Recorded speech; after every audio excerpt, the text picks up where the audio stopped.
Alhamdulillah nahmaduhu wa nasta'inuhu wa nastaghfiruh wa na'udzu billahi min shururi anfusina wa min sayyiati a'malina may yahdihillahu fa huwal muhtadi wa may yudlil falan tajida lahu waliyan mursyida. Asyhadu an la ilaha illallah wahdahu la syarikalah wa asyhadu anna Muhammadan abduhu wa rasuluhu la nabiyya ba'dah. Wa ba'du. Alhamdulillah, puji syukur kita panjatkan kehadirat Allah Subhanahu wa taala, limpahan anugerah nikmat Allah yang begitu banyak. Alhamdulillah, di antara nikmat Allah kita masih diberi kesempatan untuk menjalani kehidupan di dunia ini dalam rangka kita semua menjalankan tugas utama kehidupan, yaitu beribadah kehadirat Allah Subhanahu wa taala. Alhamdulillah, bersyukur di saat ini kita masih bisa menyisihkan waktu di tengah kesibukan aktivitas masing-masing untuk hadir di majelis ilmu dalam rangka meningkatkan kualitas keimanan ketakwaan kehadirat Allah Subhanahu wa taala. Mudah-mudahan dengan hadir di majelis ilmu ini semakin bisa meningkatkan amal ibadah kita semua. Ikhwatu iman yang dimuliakan oleh Allah, kajian kita pada kesempatan yang lalu menyampaikan ayat Allah yang terdapat dalam Quran surat Al-A'raf ayat 96. A'udzu billahi minasyaitonir rajim. Walau ana ahlal qura amanu wattaqau la fatahna alaihim barakatim minas sama'i wal ard walakin kadzabu fa akhadnahum bima kanu yaksibun. Shadaqallahul azim. Dan sekiranya penduduk negeri beriman dan bertakwa, pastilah kami Allah Subhanahu wa taala akan melimpahkan kepada mereka berkah dari langit dan bumi, tetapi mereka mendustakan. Allah Subhanahu wa taala menimpakan siksa yang disebabkan oleh perbuatan mereka. Setelah kita mengetahui bahwa yang dimaksud ahlul qura itu adalah semua yang tinggal di negeri itu, baik pemimpinnya yang memegang kekuasaannya, masyarakat yang tinggal di situ. Kemarin kita sudah sampaikan yang menjadi sebab Allah Subhanahu wa taala membukakan keberkahan. Yang pertama, ketika pemimpin-pemimpinnya adil. Yang kedua, ketika para alim, ulama, cendekiawan, mereka yang berpendidikan mengamalkan ilmunya, tidak menyelewengkan ilmunya. Dan yang ketiga yang sudah kita sampaikan, ketika para penegak hukum, hukama, jujur, tidak melakukan penyimpangan, penyelewengan dalam memberikan putusan. Dan yang keempat, anak-anak mereka melakukan perlakuan baik terhadap orang tuanya. Auladuhum birun lil aba wal ummahat. Selanjutnya, ketika para agnia, konglomerat, orang yang punya kemampuan harta, itu mereka dermawan. Yang selanjutnya, ketika orang-orang yang tidak mampunya juhud, qanaah. Selanjutnya, Allah akan membukakan keberkahan di sebuah negeri itu ketika para pekerjanya itu amanah, ya, para pekerjanya jujur. Terus selanjutnya yaitu ketika amar ma'ruf nahi munkar ditegakkan, ketika nampak syiar Islam Ikhwatul iman yang dimuliakan oleh Allah Subhanahu wa taala. Jadi iman dan takwa maknanya adalah ketika penduduk negeri itu dia mengikuti tuntunan ajaran Allah, mengikuti petunjuk Rasulullah Shallallahu Alaihi Wasallam. Kita bisa saksikan pada zaman Nabi Musa alaihi salam ada seorang Agnia, bahkan itu diabadikan dalam Al-Quran surat Al-Qasas ayat 76. Inna Qaruna kana min qaumi Musa. Ini tentang kisah Qarun. Qarun itu masuk kaum Nabi Musa. Bahkan Qarun itu pengikut setia Nabi Musa, itu Qarun. Fabagha alaihim, tetapi Qarun itu berlaku zalim. Wa atainahu minal kunuji, dan oleh Allah Subhanahu wa taala dianugerahi perbendaharaan harta. Ma inna mafatihahu, kunci-kunci hartanya itu la tanu'u bil usbati ulil quwwah, sangat berat meskipun diangkat oleh mereka yang punya kekuatan, yang besar-besar ototnya. Idz qala lahu qaumuhu, ingat ketika kaumnya itu mengatakan kepada Qarun, la tafrah, engkau jangan merasa bangga, engkau jangan merasa hebat. Innallaha la yuhibbul farihin, karena Allah itu tidak menyukai kepada orang-orang yang membanggakan diri. Ini termasuk yang menyebabkan keberkahan Allah Subhanahu wa taala itu ditutup, keberkahan tidak dibukakan atau keberkahan tidak diturunkan oleh Allah Subhanahu wa taala ketika para agnia itu bakhil, yang mampu itu kikir. Qarun itu merasa hebat setelah sukses bisnis, investasi di sana sini, dia memberikan permodalan untuk pembangunan infrastruktur di segala bidang, ya. Tapi oleh Allah Subhanahu wa taala dia dicela karena apa? Karena kerakusannya.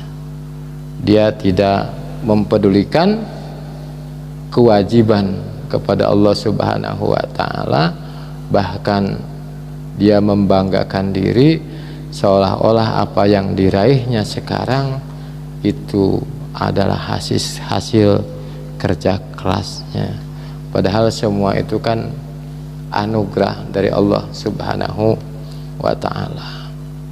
Juga kita sudah mengetahui kisah Sa'labah, sahabat Rasulullah Shallallahu Alaihi Wasallam, yang waktu dia sedang dalam kefakiran, dalam hidup kesederhanaan, dia rajin beribadah, tidak pernah tinggal salat berjamaah, tapi beberapa kali dia memohon kepada Rasulullah Shallallahu Alaihi Wasallam agar dia dianugerahi harta.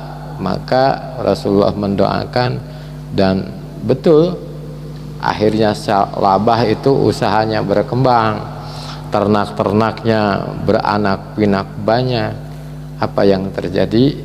Sa'labah yang tadinya rutin sholat berjamaah, dia meninggalkan jamaah, bahkan hatta untuk sholat Jumat saja dia sampai tidak sempat.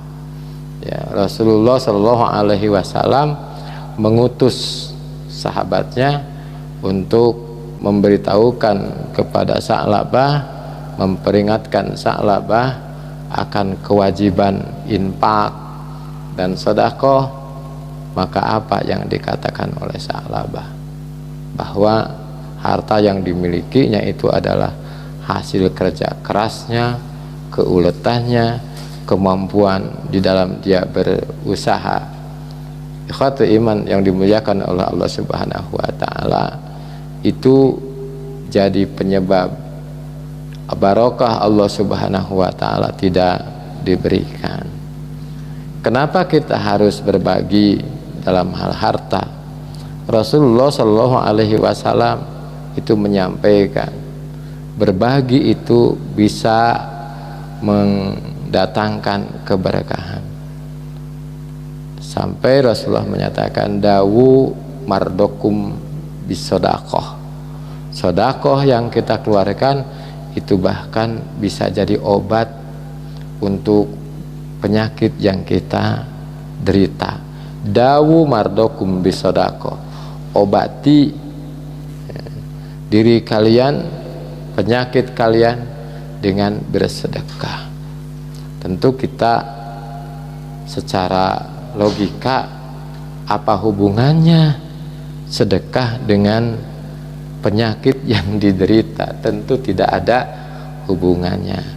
Padahal kalau kita balik lagi berpikir, ketika dokter mengobati penyakit kita itu juga kan banyak yang tidak logis. Ketika ditanya sakit apa yang dirasakan, kita bilang kita lagi sakit kepala. Nah, terus dokter itu menyuruh kita berbaring, dan dokter itu mengeluarkan jarum suntik. Yang disuntik itu kepala yang sakit atau apa? Itu kan tidak logis juga, karena yang dirasakan itu di kepala, yang disuntik bukan kepala. Ya artinya apa? Itu juga tidak logis. Adakah di antara kita protes?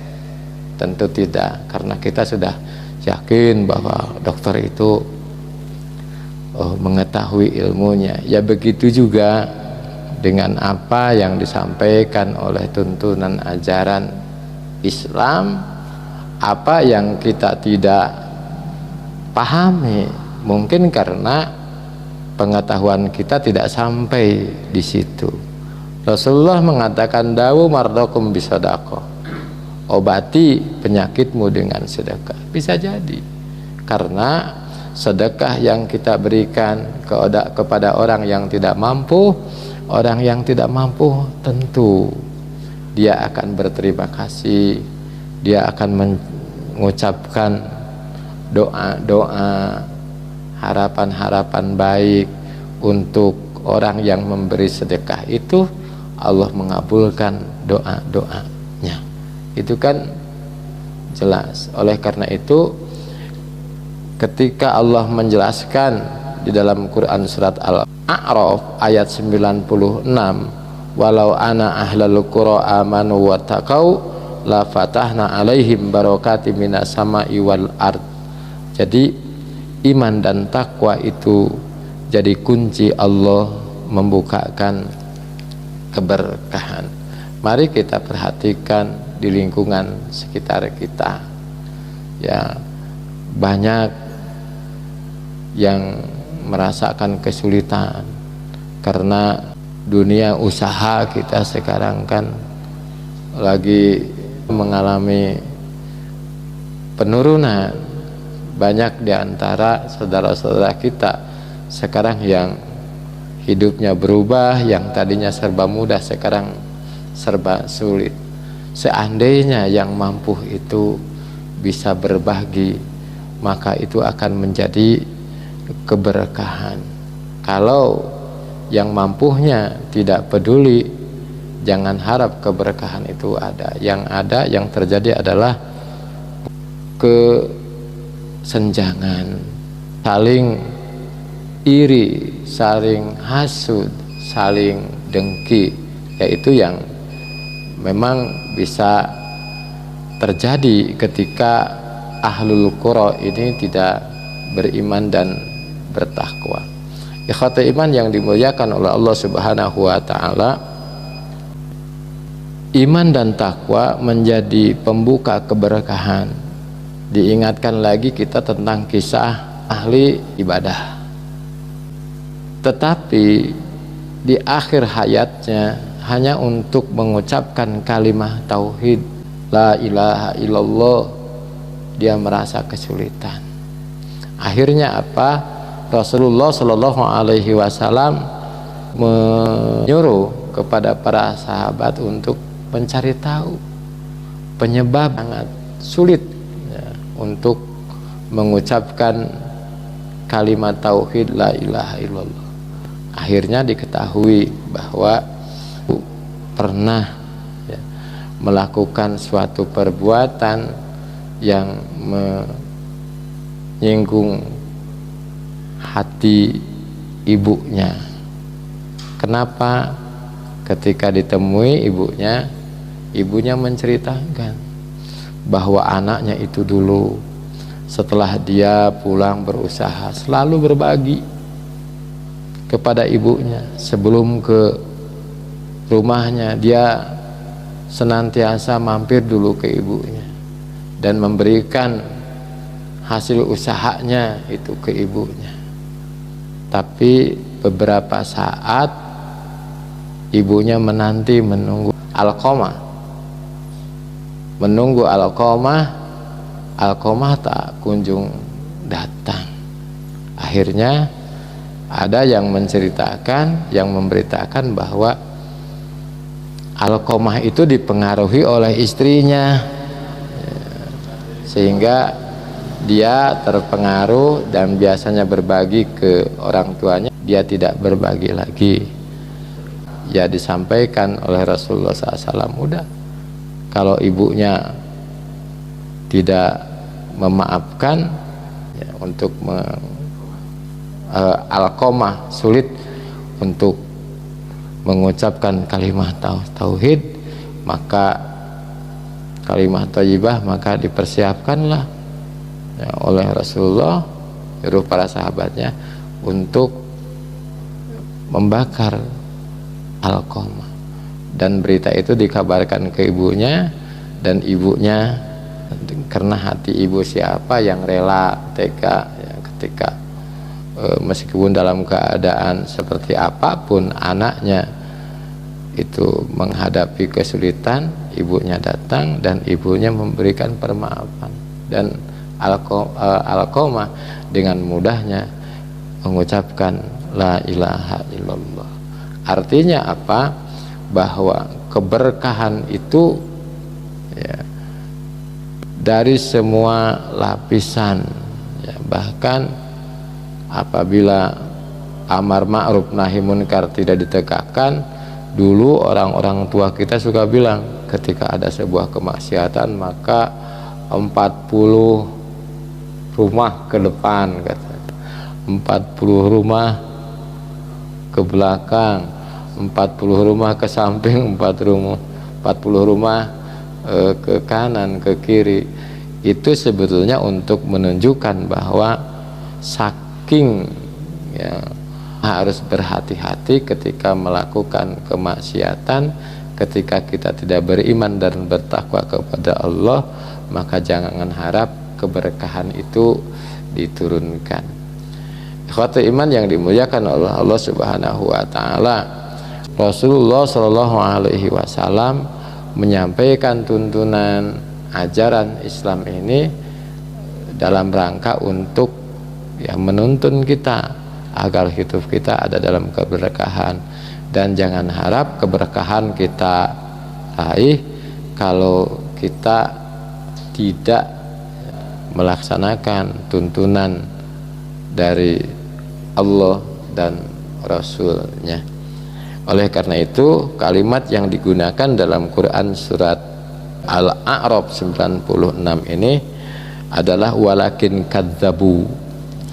Jadi kadzabu itu bukan membuat kebohongan, bukan, tapi membohongkan itu artinya menolak bahwa kita lebih tahu. Walakin kadzabu, kita meninggalkan tuntunan-tuntunan Allah dan Rasulnya, fa'akhadnahum bima kanu yaksibun, maka siksa Allah. Padahal keberkahan itu bisa kita saksikan, ya. Rasulullah SAW itu tinggal di Madinah, Rasulullah tinggal di Mekah, bagaimana keberkahan diturunkan oleh Allah di kedua tanah suci itu, ya. Apa sih yang bisa ditanam di sana? Tidak ada. Kita juga tidak mendapatkan industri-industri, ya, di dua kota itu. Tapi kenapa kemakmuran di kota itu luar biasa? Allah memberkati kedua kota itu karena semua yang datang, ya, ke kota itu tidak ada orang niatan untuk melakukan hal-hal yang buruk. Ya, mereka berniat untuk beribadah, mereka berniat untuk mendekatkan diri kepada Allah Subhanahu wa Ta'ala. Ini semua menjadi bukti, ya, bukti. Bahkan Rasulullah Shallallahu Alaihi Wasallam di dalam masih Quran surat Al-A'raf ayat 188,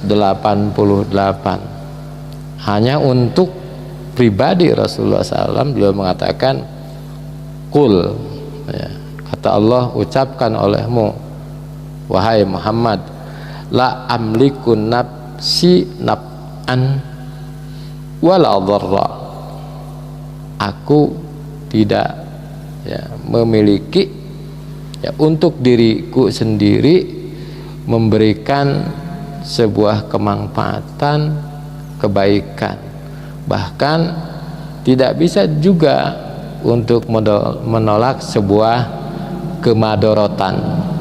Ya, jadi jangankan kita orang-orang biasa, Nabi sendiri mengatakan la amliku, ya, linafsi naf'an wala dharra, bahkan dijelaskan illa masya Allah, semuanya itu atas kehendak Allah, atas kuasa Allah. Walau kuntu a'lamul ghaiba, seandainya aku Rasulullah SAW mengetahui hal-hal yang gaib, bahkan Rasulullah saja kan tidak tahu besok yang terjadi apa, ya. Walau kuntu a'lamul ghaiba lastakshartu minal khairi, pasti aku akan lebih banyak mendapatkan kebaikan-kebaikan. Artinya apa? Rasulullah kalau tahu hal gaib, saya dakwah nanti akan ditolak oleh masyarakat, dia mungkin akan menghindar dari itu, mencari siapa yang akan menerima.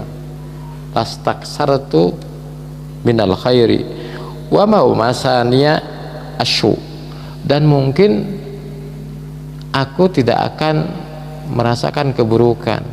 Rasulullah tahu ketika mau perang, wah saya ini mau akan kalah nih, berarti harus seperti apa. Tapi Rasulullah kan pernah kalah dalam perang, ya, ketika perang Uhud Rasulullah SAW itu mengalami kekalahan.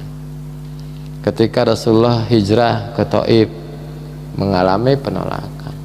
Kalaulah seandainya dia tahu bisa menghindar dari itu, mungkin enggak ke Taif. Mana nih? Kenapa tidak langsung ke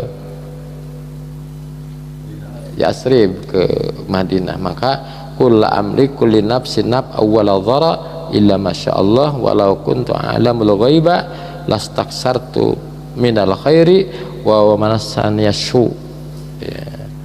In anna ila nadirun wa basyirul liqaumi yu'minun.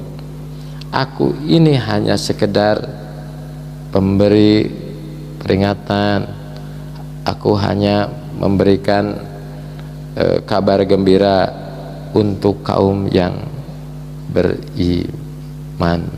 Oleh karena itu mudah-mudahan ya kita banyak membaca sirah, kisah-kisah orang-orang terdahulu, itu mudah-mudahan memberikan pelajaran kepada kita bahwa sebenarnya kita itu tidak ada apa-apanya, kita tidak bisa berbuat apa-apa. Ketika Allah berkehendak, maka tidak ada seorang pun yang bisa melawan, menolak kehendak Allah subhanahu wa ta'ala. Ikhwatu iman yang dimuliakan oleh Allah subhanahu wa ta'ala, bahkan dulu berbagai cara dilakukan oleh orang-orang musyrikin Quraisy, orang-orang jahiliyah. Bahkan Sayyidina Umar dulu, alasan dia menolak dakwah Rasulullah SAW, alasannya apa? Kata Umar, qad faraqa jama'nakum, Muhammad itu pemecah belah persatuan kami. Bahkan wasafaha a'lamakum, dia membodohkan ya orang-orang terdidik di antara kami. Ya, membodoh-bodohkan, kalau sekarang ada istilah mendungu-dungukan gitu, tokoh-tokoh ilmuwan-ilmuwan kami. Itu yang disampaikan oleh Umar ibn Khattab ketika dia belum ya tahu isi ajaran Islam. Tapi ketika sudah mengetahui ajaran Islam, apa yang terjadi dengan Umar, ya, bahkan Umar berbalik ya, arah, bahkan dia menyesali tindakan kebodohannya itu. Waktu jahiliyah kan dia menyembah roti seperti yang sudah disampaikan. Malam-malam dibikin adonan roti, pagi-pagi dia cetak, dia bentuk roti itu, di siang hari dia makan roti itu. Jadi sembahannya itu. Bahkan sekali waktu Umar ibn Khattab itu terlihat oleh sahabat yang lain lagi tersenyum-senyum. Ditanya, gerangan apa yang membuat engkau tersenyum, wahai Umar? Kata Umar, saya teringat dulu ketika roti itu beberapa hari tidak dimakan, maka roti itu akan apa namanya ya, masa ada Tuhan bulukan, kata dia, seperti menyampaikan itu. Oleh karena itu, setelah beriman bertakwa, Sayyidina Umar itu berubah dari seorang yang tadinya keras hati, pemarah. Ternyata Umar itu jadi orang yang sangat sensitif, hatinya halus, bahkan orang yang sangat pemurah. Digambarkan oleh Al-Quran itu ruhama'u bainahum, jadi kasih sayang sama mereka itu luar biasa. Tetapi terhadap kekufuran, asyidda alal kuffar. Itu saja yang bisa disampaikan pada kesempatan ini. Mudah-mudahan ada guna dan manfaatnya untuk kita senantiasa meningkatkan keimanan ketakwaan kita kehadirat Allah. Mudah-mudahan Allah subhanahu wa ta'ala senantiasa membimbing kita dalam bimbingan hidayahnya. Allah subhanahu wa ta'ala memberi kekuatan untuk melaksanakan ketaatan. Allah subhanahu wa ta'ala menerima ibadah kita. Allah mengampuni segala hilaf dan dosa kita, serta Allah subhanahu wa ta'ala menetapkan akhir hayat kita ada dalam husnul khatimah. Rabbana la tuzigh qulubana ba'da idh hadaitana wa hab lana min ladunka rahmatan innaka antal wahhab. Rabbana atina fid dunya hasanah wa fil akhirati hasanah wa qina adzabannar. Aqulu qauli hadza wa astaghfirullaha li wa lakum. Assalamualaikum warahmatullahi wabarakatuh.